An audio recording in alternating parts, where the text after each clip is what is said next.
نور بھیجا ہے، نور بھیجا ہے، نور بھیجا ہے۔ یہ آقا سید عالم صلی اللہ علیہ وسلم فرماتے ہیں اول ما خلق اللہ النوری، فرمایا ہے کہ ہاں اللہ نے سب سے پہلے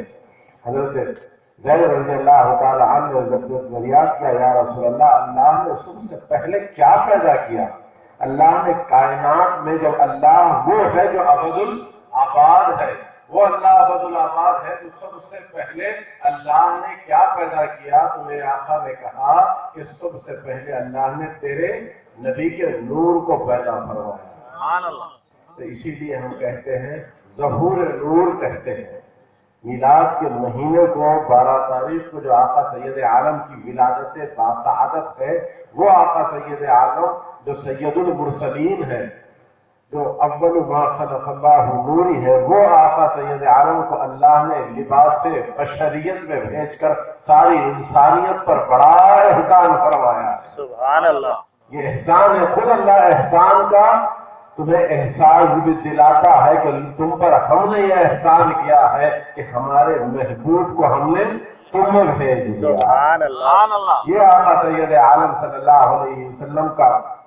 جتنا جشن کرے، جتنی خوشیاں منائے کم ہے۔ ماشاءاللہ ہمارے حبیب صاحب ناظم جلسہ نے کئی باتوں کو اپنے اشعار میں احاطہ کیا۔ جب جب کوئی ایک شعر پڑھتے تو ایک تقریر میرے ذہن میں تیار ہو جاتی کہ اس پہ گفتگو کر لیں، پھر آگے کچھ اور شعر کہتے تو پھر ایک اور تقریر تیار ہو جاتی۔ میں بولا حبیب صاحب کہتے جائیں گے کہ سارا ربیع المنور کا معاملہ تیار ہو رہا ہے یہاں پر، تو الحمدللہ ایک فکر دے رہے ہیں، ایک فکر دے رہے ہیں حبیب صاحب کے یہ شعر، لیکن اس کے ساتھ ہی وہ سارے منظر آنکھوں میں پھر جاتے ہیں، وہ سارے واقعات میرے آقا سید عالم کی سیرت کے آنکھوں میں پھر جاتے ہیں، میرے آقا نبی رحمت کے وہ اختیارات پھر جاتے ہیں، وہ آقا سید عالم صلی اللہ علیہ وسلم کی وہ شفاعت کی شان جو آقا سید عالم کو اللہ نے عطا فرمایا ہے، وہ واقعات محشر کا منظر آنکھوں میں ہوتا ہے، وہ کوثر و سلسبیل آنکھوں میں ہوتی ہے، وہ میزان آنکھوں میں ہوتا ہے، وہ پلسرات آنکھوں میں ہوتا ہے۔ الغرض یہ کہ میرے آقا سید عالم صلی اللہ علیہ وسلم کو اللہ نے سب سے پہلے نور بنایا ہے۔ خود میرے آقا نبی رحمت صلی اللہ علیہ وسلم کہتے ہیں کہ سب سے پہلے اللہ نے کسی کو پیدا فرمایا ہے، خالق نے مخلوق کو پیدا کیا ہے تو وہ میرے نور کو پیدا کیا ہے۔ اول ما خلق اللہ نوری، فرمایا ہے کہ آقا سید عالم نے سب سے پہلے میرے ہی نور کو پیدا کیا ہے، میرے ہی نور کو پیدا کیا۔ پھر فرماتے ہیں میرے آقا کہ انا من نور اللہ کل شیء من نوری، کل شیء من نوری، ساری کائنات میرے نور سے بنائی گئی ہے۔ اب یہ احادیث مبارکہ بڑی تفصیل کے ساتھ آپ کو کتب احادیث میں ملے گی کہ آقا سید عالم نے کن کن معاملات کو پیدا کرنے کا ذکر کیا ہے۔ میرے آقا فرماتے ہیں سب سے پہلے اللہ نے میرے نور کو پیدا کیا، پھر میرے نور سے علی کے نور کو پیدا کیا۔ پھر آقا سید عالم کہتے ہیں کہ پھر علی کے نور کو مجھ سے علیحدہ کیا، پھر اس کے بعد عرش کو میرے ہی نور سے پیدا کیا گیا، کرسی کو میرے ہی نور سے پیدا کیا گیا۔ پھر ایک ایک بات کا ذکر میرے آقا سید عالم صلی اللہ علیہ وسلم فرماتے ہیں کہ اللہ نے ایسے پیدا کیا، ایسے پیدا کیا، تو اس کے لیے فرمایا کہ انا من نور اللہ کل شیء من نوری۔ ہاں یہ ہو سکتا ہے کہ اس حدیث مبارکہ پر جو ماشاءاللہ محدثین ہیں ان لوگوں کے پاس یہ روایت آپ کو نہیں ملے گی، لیکن وہ لوگ جو محدث ہونے کے ساتھ ساتھ صوفی ہے، محی الدین ابن عربی رحمۃ اللہ علیہ جب آنکھ بند کیا تو آقا سے حدیث سنی۔ سبحان اللہ۔ جب ان کا یہ حال تھا کہ کوئی حدیث کی صحت ان کے سامنے آتی، محی الدین ابن عربی رحمۃ اللہ علیہ تو ذرا آنکھ بند کرتے، اپنے آقا سے سنتے تو کہتے ہاں یہ حدیث صحیح ہے، یہ حدیث ضعیف ہے، یہ موضوع ہے، جو کچھ ہوتا آقا سے ادھر رجوع کرتے اور ادھر بیان کرتے۔ یہ محی الدین ابن عربی رحمۃ اللہ علیہ جو بیان فرماتے ہیں انا من نور اللہ کل شیء من نوری۔ کتب حدیث میں یہ روایت آپ کو نہیں ملتی ہے، لیکن یہ روایت ضرور ملتی ہے، بلکہ ایتھینٹک وہ کتب کے اندر بخاری شریف میں ملتی ہے۔ خود عبدالرزاق اس کو روایت لاتے ہیں کہ انا اول ما خلق اللہ نوری، میرے نور کو اللہ نے سب سے پہلے پیدا کیا۔ اب اس حدیث کا انکار کرنا، آقا کے نور کا انکار کرنا آپ خود دیکھ لیں کہ حدیث صحیح کا انکار کرنا ہے. نبی رحمت صلی اللہ علیہ وسلم نے کیا فرمایا کہ جس نے میری حدیث کا انکار کیا، بڑی وعید بتائی ہے، اس پاک مقدس پر وہ بہن ابھی نہ چھڑو تو بہتر ہوگا، کیونکہ میں حبیب صاحب کے اشعار کے ساتھ بہت دور گیا ہوں. میں چاہتا ہوں کہ آپ حضرات کو بھی وہاں تک لے چلوں جہاں تک حبیب صاحب نے مجھے سفر کروایا ہے. برادران عزیز، وہ آقا سید عالم صلی اللہ علیہ وسلم جب اس دنیا میں تشریف لا رہے ہیں، ذرا پہلے کا حال بھی دیکھ لیں، ذرا پہلے کے حال کی طرف، کیونکہ یہ بڑی پرسکون محفل ہے، پرسکون پرنور محفل ہے، بڑا اطمینان سے گفتگو ہو سکتی ہے. تو انشاءاللہ تعالی زیادہ وقت نہ لیتے ہوئے بلکہ بالکل اختصار کے ساتھ تبرکاً برکتاً کچھ باتیں آپ حضرات کے ساتھ شیئر کروں تاکہ سنوں اور سناؤں، کیونکہ ابھی آپ نے کہا ہے کہ اس سے بہتر کوئی یاد رات ہو ہی نہیں سکتی جو ان کی یاد میں گزر جائے، جو ان کی یاد میں گزر جائے. وہ آقا سید عالم صلی اللہ علیہ وسلم کی ابھی ولادت باسعادت نہیں ہوئی ہے، ابھی آپ کے والد بزرگوار کی شادی نہیں ہوئی ہے، کہ آپ کا یہ حال ہے کہ وہ نور جو حضرت آدم کی پیشانی پر چمکا تھا، وہ نور جو حضرت ابراہیم کی پیشانی پر چمکا تھا، وہ نور جو حضرت اسماعیل کی پیشانی پر چمکا تھا، آج سیدنا عبداللہ کی پیشانی پہ وہ نور چمک رہا ہے. وہ نور سیدنا عبداللہ کی پیشانی پر چمک رہا ہے. میرے آقا سید عالم صلی اللہ علیہ وسلم کے بابا جان کی ابھی شادی نہیں ہوئی ہے. وہ راستوں سے جاتے ہیں، سوکھے درختوں پر نظر پڑتی ہے تو اللہ اس کو ہرا بھرا کر دیتا ہے. سبحان اللہ. جب آپ جا رہے ہیں تو پتھر پہاڑ آپ کو کہتے ہیں السلام علیکم یا ابا محمد، السلام علیکم یا ابا محمد. یہ آوازیں سنے تو یقینی بات تھی کہ حضرت عبداللہ نے اپنے والد بزرگوار عبد المطلب سے بات پوچھی کہ بابا میں دیکھتا ہوں کہ سوکھے درختوں کو میری نظر پڑتی ہے تو نظر کا پیغام یہ ہے کہ وہ درخت ہرے بھرے ہو رہے ہیں،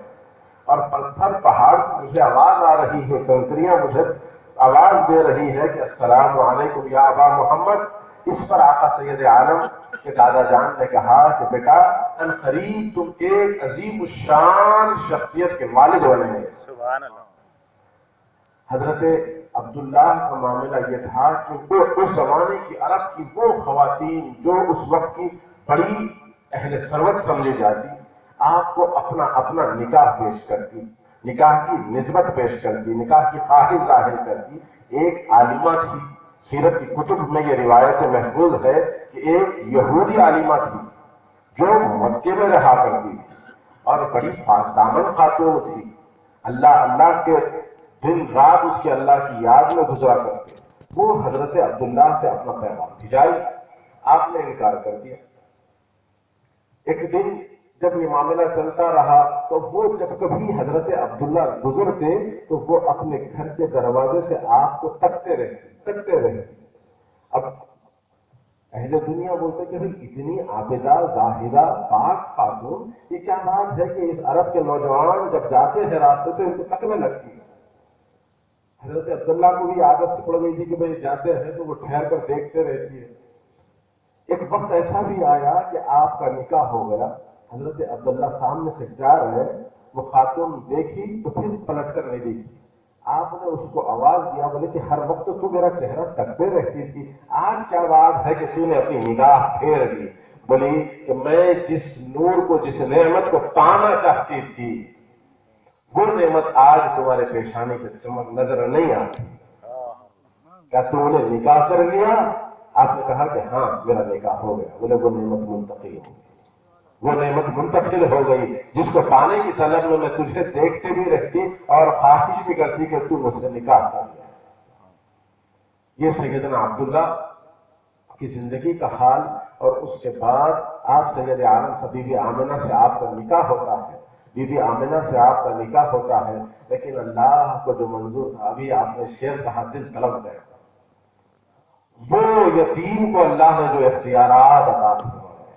جس کی اللہ خود تربیت کرنا چاہتے ہیں، اپنی نظر میں رکھنا چاہتے ہیں، آپ نے ان کے والد کا سایہ بھی ان کے سر سے اٹھا دیا. ان کے والد کا بھی اس کے اوپر اکابری نے بہت سی باتیں لکھی ہے، بہت سی باتیں لکھی ہیں، اس میں اللہ کی کیا حکمت تھی، کیا مصلحت تھی کہ آپ کے والد بزرگوار کے سائے کو آپ کے سر سے اٹھا لیا جاتا ہے، آپ کے والد بزرگوار کے سائے کو آپ کے سر سے اٹھا لیا جاتا ہے، اس کے بعد اس شان کے ساتھ آپ کی ولادت باسعادت ہوتی ہے۔ ولادت باسعادت کے موقع پر خود میرے آقا سید عالم ان روایات کو بیان کرتے ہیں جو آپ اپنی مجان سے سنیں۔ بی بی آمنہ سے آپ نے سنا کہ آپ فرماتے کہ اس وقت بی بی آسیہ اور بی بی مریم وہاں موجود تھی جب آپ کی ولادت باسعادت ہو رہی تھی۔ جب آپ کی ولادت باسعادت ہوئی تو بی بی آمنہ کہتی کہ مجھے وہ جو بوجھ حمل محسوس ہوتا ہے، مجھے وہ کوئی بوجھ حمل نہیں تھا، وہ رحمت عالم تھے، جن کی آمد تھی وہ رحمت عالم تھے، اس لیے وہ چلنے پھرنے میں کبھی کوئی بوجھ محسوس نہ کی، بلکہ اس کے ساتھ ساتھ ولادت کے وقت قد جاءکم من اللہ نور جو کہنے والا کہہ رہا ہے تو ان کی ولادت اس شان سے ہوئی کہ جیسے عام بشر کی ولادت ہوتی ہے ویسی ولادت نہ تھی، بلکہ آپ ایک سبز رنگ کی ہری ریشمی تہبند کے اندر لپٹے ہوئے ولادت ہوتی ہے، اور وہاں پر کوئی ایسا معاملہ نہیں تھا جو بشری تقاضے ہوتے ہیں، بلکہ وہ نور العلا نور تھے اور بالکل صاف ستھرے مزکا و مصفا آپ کی ولادت باسعادت ہوتی ہے۔ بی بی آمنہ آپ کے دادا جان کو خبر بھجواتی ہے، پھر آپ کے دادا جان آتے ہیں، چچائے آتے ہیں، ملاقات ہوتی ہے، اور بھی بہت سے واقعات ہیں، ابو لہب کا معاملہ آپ کے سامنے کو ہے۔ اس کے بعد آپ بی بی حلیمہ کے ساتھ یہاں سے جاتے ہیں، اور وہاں کا کیا معاملہ ہے کہ وہاں جاتے وقت آنے والی اونٹنی کا حال کیا تھا، جا رہی ہے تو کیا حال ہے، وہاں جب آپ کا ریوڑ کرنے کے لیے جاتا بی بی حلیمہ کا تو ہر طرف گھاس اگ آتی، اور بی بی شیمہ یہ بات کہتی ہے کہ جو آپ کی رضائی بہن ہے وہ یہ کہتی ہے کہ میں دیکھتی کہ میرے آقا جس جگہ ہم لے جا کے اپنے آقا کو بٹھا دیتے، بھائی محمد کو بٹھا دیتے فدا کا ابی رومی، تو وہاں پر ابر صاحبان بن جاتا، ویسی عرب کی گرم دھوپ میں بھی ابر صاحبان بنا رہتا۔ پھر وہ واقعہ بھی وہاں پیش آیا، الم نشرح لک صدرک کہہ کر قرآن نے اپنی مہر لگا دی ہے، وہ واقعات بھی وہیں میں پیش آتے ہیں۔ اس کے بعد پھر وہ سارے بتوں کا گر جانا، جب بی بی حلیمہ لے جاتی ہے بت خانے میں تو بتوں کا گر جانا آقا سید عالم کی آمد پر، پھر وہ راہب کا کہنا کہ یہ کوئی معمولی آدمی نہیں ہے، کس کو لائی ہے حلیمہ، لے جا امانت کو واپس کر دے، کہ یہ بولے کون، بولے عیسیٰ و موسیٰ، بولے ان سے بھی بڑے ہیں جن کی آمد کا انتظار تھا اہل کتاب کو، ان کی آمد ہو چکی ہے، وہ مہر نبوت کا بوسہ دیتا ہے وہ راہب اور کہتا ہے کہ پہنچا دے، وہ پہنچا دیا جاتا ہے، لیکن عرب میں قحط پڑا ہوا تھا اس لیے پھر 2 سال کے لیے واپس لا لیا جاتا ہے۔ گویا آپ کی ایک بڑا عمر کا حصہ یعنی قریب 6 برس تک آپ یہاں گزارتے ہیں، پھر جب والد محترمہ کے پاس پہنچتے ہیں اب والدہ بے چین ہے کہ اپنے اس شہزادے کو اس کے والد کی مزار لے جائے، اس کے والد کی مزار پر لے جائے۔ جب میرے آقا سید عالم صلی اللہ علیہ وسلم، کیونکہ آپ کے دیکھیے گا یہ مشیت کے فیصلے تھے، یہ فیصلے مشیت کے تھے کہ آقا سید عالم صلی اللہ علیہ وسلم کا مقام ہجرت مدینہ ہے، اس سے پہلے کہ آپ کے بابا جان مدینہ جاتے ہیں اور واپس آ رہے ہیں، آپ کا وہاں وصال ہو جاتا ہے۔ اب بی بی آمنہ لے جا رہی ہے، آقا سید عالم صلی اللہ علیہ وسلم کو اپنے خسر سے اجازت دیتی ہے اور پھر آپ کو وہاں لے جاتی ہے۔ وہاں میرے آقا جب ہجرت کر گئے ہیں، جب اعلان نبوت فرما دیا ہے تو تب اپنے صحابہ، اپنے غلاموں، اپنے عاشقوں میں کہتے تو دیکھو یہ کنواں جو ہے میں اس میں تیرنا سیکھا، میں تیرنا یہاں سیکھا، میں یہاں بچوں کے ساتھ کھیلا کرتا، ان بچوں کے نام بھی میرے آقا بتاتے جن بچوں کے ساتھ میرے آقا بچپن میں مدینے میں کھیلا کرتے تھے۔ آقا سید عالم صلی اللہ علیہ وسلم فرماتے ہیں کہ میں ان مقامات پر جا کر بیٹھا کرتا تھا، اس مقام پر میرا بیٹھنا تھا۔ گویا اللہ عز و جل جب واپسی کا وقت آیا، جب واپس 3 مہینے میرے آقا نے وہاں گزارے، 3 ماہ کے بعد میرے آقا واپس تشریف لا رہے ہیں مکے کے لیے اپنی والد محترمہ کے ساتھ، اپنی والد محترمہ کے ساتھ آ رہے ہیں میرے آقا سید عالم صلی اللہ علیہ وسلم۔ ساتھ میں بی بی آپ کی جو خادمہ تھی جس کو برقع کہا جاتا تھا، لیکن اب وہ بھی ساتھ میں آ رہی ہے۔ اب راستے میں اچانک سیدہ آمنہ کا وصال ہو جاتا ہے، سیدہ آمنہ کا وصال ہو جاتا ہے۔ اب ساتھ میں اللہ ہے،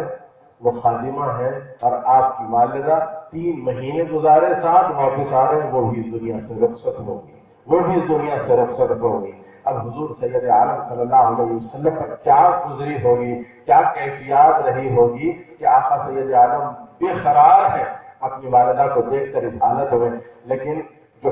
معاملہ اللہ کو منظور تھا وہ ہوا، آپ کو سپرد خاک کیا جاتا ہے۔ اب وہ بیوی برقع حبشی النسل یہ کہتی ہے کہ میں نے وہاں سے نکلی، پہاڑ سے اترتی ہوں، آپ کی تدفین عمل میں آتی ہے کہ دیہاتی قریب کے لوگ آئے میرے آواز دینے پر، وہ آپ کی تدفین عمل میں آئی، اور میں وہاں سے نکل کے آتی ہوں تو نیچے کیا دیکھتی ہوں، شام کا وقت ہو گیا تھا۔ جب تدفین عمل میں آ گئی تو میں نکل کر نیچے آئی اور دیکھ رہی ہوں تو حضور سید عالم نظر نہیں آتے، حضور سید عالم نظر نہیں آتے، تو یہ ادھر کو آواز لگاتی، ادھر کو آواز لگاتی، پھر جب جا کے اوپر دیکھتی ہے تو میرے آقا اپنی ماں کی قبر مبارک میں چمٹے ہوئے ہیں اور بے ساختہ رو رہے ہیں، میرے آقا کو ہچکی بنائی ہے۔ وہ خاتون جو حضور کو ہٹانا چاہتی ہے تو حضور کی زبان پر ایک ہی لفظ تھا، میری ماں، میری ماں، میری ماں۔ اس موقع پر وہ آقا سید عالم کو اپنے ساتھ لے کر اپنے آقا سید عالم کے دادا جان کی خدمت میں پیش کرتی ہے، اور یہ ایک غم کی ایسی خبر سناتی ہے کہ آپ حضرت عبد المطلب اپنے صاحبزادے کو دیکھتے ہیں کہ اس کی ولادت بھی نہیں ہوئی، وہ بیٹا چلا گیا، وہ بیٹا عبداللہ اس دنیا سے تشریف لے گئے۔ حضرت عبداللہ سے حضرت ابو طالب کا، عبد المطلب کا جو تعلق بنا ہوا تھا، یہ روایات آپ لوگ سنے ہوں گے، لیکن پھر کہنے کو دل چاہتا ہے کہ آپ عرب کے دستور کے مطابق، عرب کے دستور میں آپ کی ولادت باسعادت کا جو سلسلہ ہو رہا تھا تو اس وقت آپ کے فرزندان بچتے نہیں تھے، انتقال کر جا رہے تھے، تو آپ نے کہا کہ ایک بچے کو میں اللہ کے حضور نظر کر دوں گا، ذبح کر دوں گا، جیسے حضرت اسماعیل کو ذبح کرنے کا اللہ کی طرف سے حکم آیا تھا، یہاں پر عبد المطلب خود ہی نظر مانتے ہیں کہ میں ایک بچے کو، جو بچے میرے پورے صحت یاب ہو جائیں گے تو ایک بچے کو میں تیرے آگے ذبح کر دوں گا، لیکن اللہ نے صحت دے دی۔ اب نظر کے پورا کرنے کا وقت آیا تو آپ نے ان تمام بچوں کو، آپ کو اللہ نے بڑی اولاد سے نوازا تھا، کثیر العیال بھی عبد المطلب، انہوں نے اس وقت ایک روایت کے مطابق 11 بیٹے ہیں، اب بیٹیوں کی تعداد تو اور ہے، صرف بیٹے ہی رینا اولاد 11 ہے، ان لوگوں کو لے کر آقا سید عالم کے دادا جان نے قرآن نازل کری ہوئی، کس بچے کا نام دیکھیں، حضرت عبداللہ کا نام، پھر آپ نے دیکھا پھر حضرت عبداللہ کا نام، پھر پورا ڈالا، پھر نام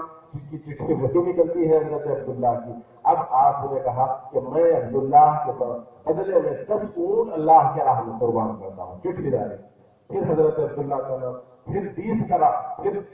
حضرت عبداللہ کا نام 30 کیا، 40 کیا، 50 کیا، 60 کیا، 70 کیا، 80 کیا، 90 کیا، جب 100 کی گنتی پوری ہوئی تو وہ 100 اونٹوں کے اوپر چٹھی نکلتی ہے، آپ کے بدلے میں، آپ کے فدیے میں وہاں پر ذبح عظیم کے نام پر ایک بھیڑ اتارا گیا تھا، حضرت ابراہیم اور حضرت اسماعیل کے معاملے کے خواب کو پورا کرنے کے لیے یہاں پر 100 اونٹ حضرت عبداللہ کے فدیے میں ذبح کیے گئے۔ تبھی تو میرے آقا سید عالم کہتے تھے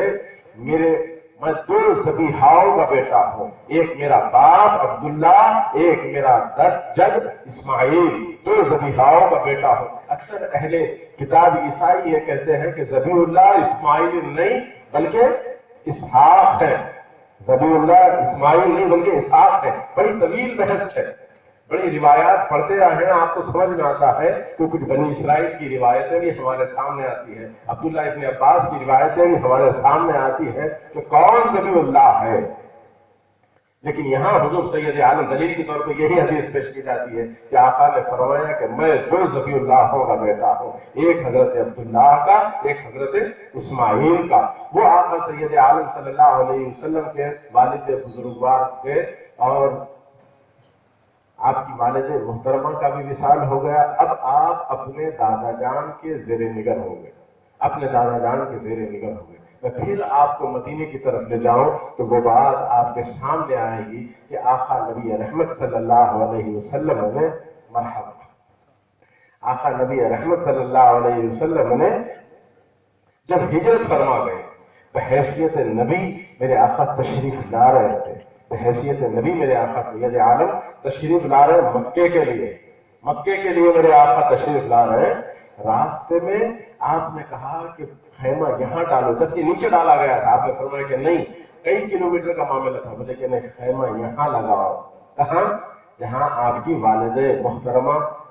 آج سپرد خاک کی گئی، آپ کا مزار مبارک جہاں ہے، صحابہ اکرام کی آنکھوں نے یہ منظر دیکھا ہے،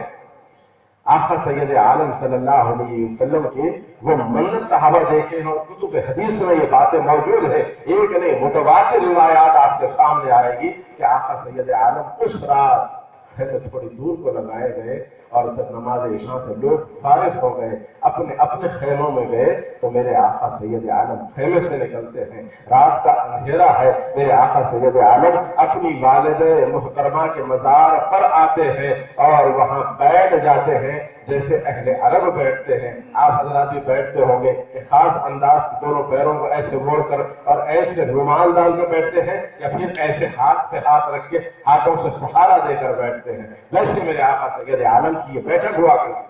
اکثر فجر کے بعد میرے آقا اس انداز سے بیٹھتے تو عصر کے بعد میرے آقا اس انداز سے بیٹھا کرتے۔ آقا سید عالم کو بیٹھنے کا طریقہ یہ تھا کہ ہماری زندگیوں میں رائج کرنا چاہیے کہ آقا کا بیٹھنے کا انداز کیا تھا، آقا کے فرمانے کا انداز کیا تھا، آقا سید عالم کے کھانے کا انداز کیا تھا، آقا کے چلتے کیسا تھے، میرے آقا کی شام کیسی ہوتی تھی، سحر کیسی ہوتی تھی، ہمسایوں کے حق کیا تھے، غیروں کے حق کیا تھے، اپنوں سے ملتے تو میرے آقا کیسا ملتے، غیروں سے ملتے تو میرے آقا کیسا ملتے، یہ ساری چیزوں کا احاطہ کرنا ہے، اس کے لیے آپ کو پڑھنا ہے میرے آقا کی سیرت طیبہ۔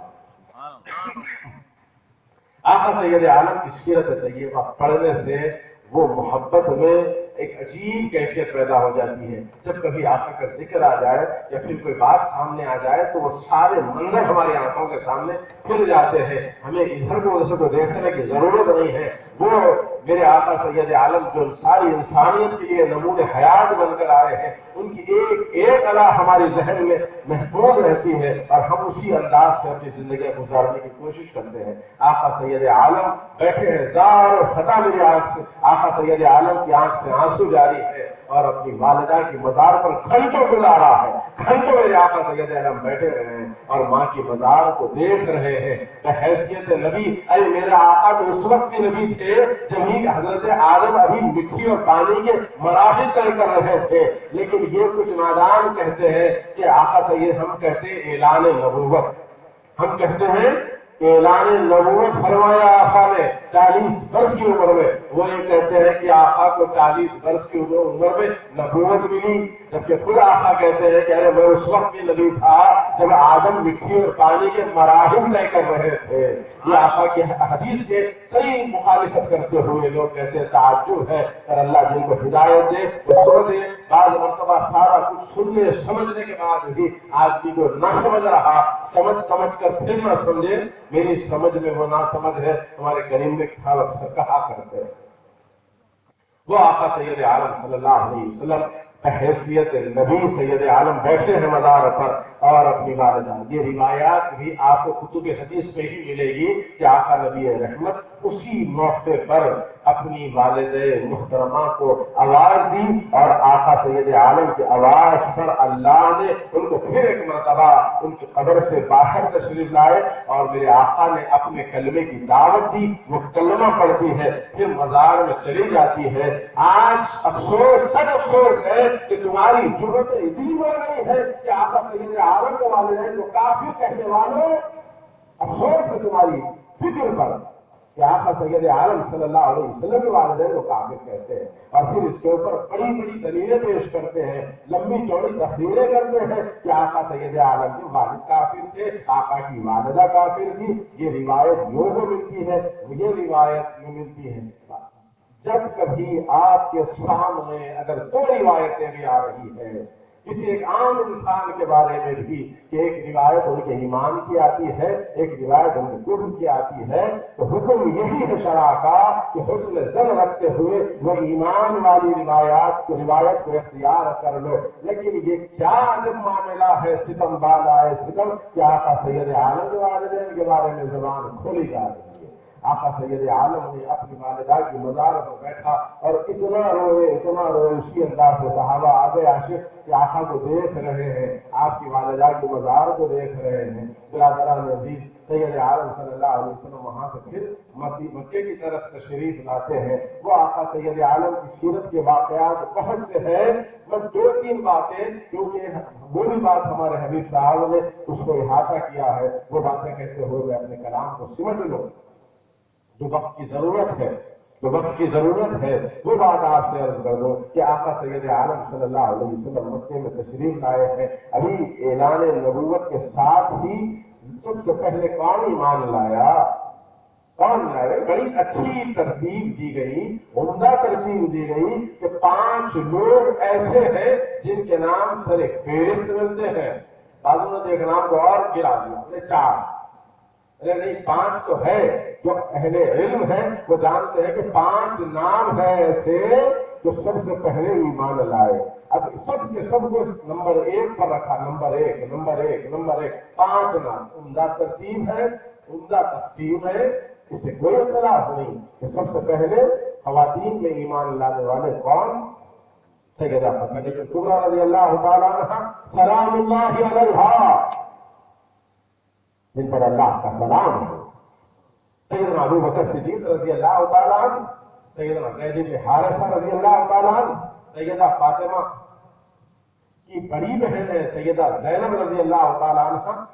اور خود سیدنا علی کرم اللہ وجہہ الکریم رضی اللہ تعالیٰ عنہ۔ یہ 5 نام آپ کو ملتے ہیں، 5 نام آپ کو ملتے ہیں، لیکن کبھی آپ نے اس 5 ناموں کی ترتیب دینے کی کوشش کی؟ 5 ناموں کی ترتیب دینے کی کوشش کی؟ کیوں چھپاتے ہیں میرے آقا کے احادیث کو؟ جو بات ہے صاف کر دیجیے گا، صاف بول دیجیے گا کہ اگر 5 کو ترتیب دیا جائے تو سب سے پہلا ایمان لانے والے کا نام سیدہ خدیجہ الکبریٰ رضی اللہ تعالیٰ عنہ ملتا ہے، دوسرے کا نام علی مرتضیٰ ملتا ہے، تو تیسرے کا نام زید بن حارثہ ملتا ہے، تو چوتھے کا نام زینب بنت محمد ملتا ہے، تو 5ویں کا نام ابو بکر صدیق رضی اللہ تعالیٰ عنہ ملتا ہے۔ یہ 5 ہیں جو اولین السابقین ہیں، سب سے پہلے ایمان لانے والوں میں یہ 5 نام ملتے ہیں۔ اللہ الحمدللہ اس کے بعد ان کی دعوت پر بہت سے لوگ ایمان لائے، مرد زن ایمان لائے، تو بچے اور بوڑھے ایمان لائے۔ عمار بن یاسر ایمان لائے ہیں، تو یاسر ایمان لائے ہیں، سمیہ ایمان لائے ہیں۔ سب سے پہلے اسلام کی شہیدہ کون ہے؟ اللہ کی راہ میں شہید ہونے والی وہ خاتون ہے جس کا نام سمیہ ملتا ہے رضی اللہ تعالیٰ عنہ۔ حضرت سمیہ رضی اللہ تعالیٰ عنہ کو کس نے مارا؟ ابو جہل نے مارا، نیزہ مار کر آپ کو قتل کر دیا ہے۔ اتنی دردناک شہادت حضرت یاسر دیکھ رہے ہیں، عمار دیکھ رہے ہیں کہ میری ماں کے ساتھ کیا سلوک ہو رہا ہے۔ ارے ہم کو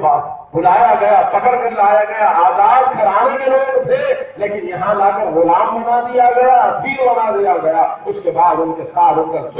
کا ظلم کیا تھا کہ وہ لا الہ الا اللہ کے متوالے تھے، محمد رسول اللہ کی شہادت دینے والے تھے، یہی ان کا ظلم تھا، اس لیے ان کو شہید کر دیا گیا۔ بی بی سمیہ شہید کر دی گئی رضی اللہ تعالیٰ عنہ۔ حضرت عمار بن یاسر کی شہادت تو آپ کو معلوم ہی ہے کہ غیب دان نبی نے بہت پہلے ان کی شہادت کی خبر دی تھی۔ وہ عمار بن یاسر کی والدہ کو یہ اعزاز حاصل رہا کہ میرے آقا سید عالم کے لائے ہوئے دین پر سب سے پہلے انہوں نے اپنی جان کا نذرانہ پیش کیا۔ برادران عزیز، اسی حالات میں کہ آپ ارحم بن ارحم کے مکان رہتے، ارحم بن ارحم کا مکان تھوڑا کشادہ مکان تھا، تھوڑا بستی سے دور مکان تھا، تو اس کے اندر میرے آقا قیام کر لیے، جو ایمان لاتے وہاں رہ جاتے، جو ایمان لاتے وہاں آ جاتے۔ وہاں پر وہ بہت سے صحابہ کرام کے نام اور صحابیات کے نام بھی آ سکتے ہیں، لیکن مرد حضرات میں اکثر و بیشتر اس میں بھی مبالغہ ہوتا ہے کہ 39 مسلمان ہو گئے تھے۔ 39ویں مسلمان کا نام کیا؟ حضرت امیر حمزہ رضی اللہ تعالیٰ عنہ۔ تو 40ویں مسلمان کا نام کیا ہے؟ عمر بن خطاب بن نفیل رضی اللہ تعالیٰ عنہ یہ نام ہے۔ یہ ترتیب مردوں کے لیے ہے، عورتیں اس سے مبرہ ہے۔ خواتین کی ترتیب اور ہے، مردوں کی ترتیب اور ہے۔ وہاں پر ایک دن پہلے امیر حمزہ رضی اللہ تعالیٰ عنہ سید الشہداء جسے کہا جاتا ہے، سید الشہداء کہا جاتا ہے۔ کون کہا؟ کس نے کہا؟ اسد اللہ، اسد رسول اللہ، کس نے کہا ہے؟ یہ حدیثیں کیوں بیان نہیں ہوتی عام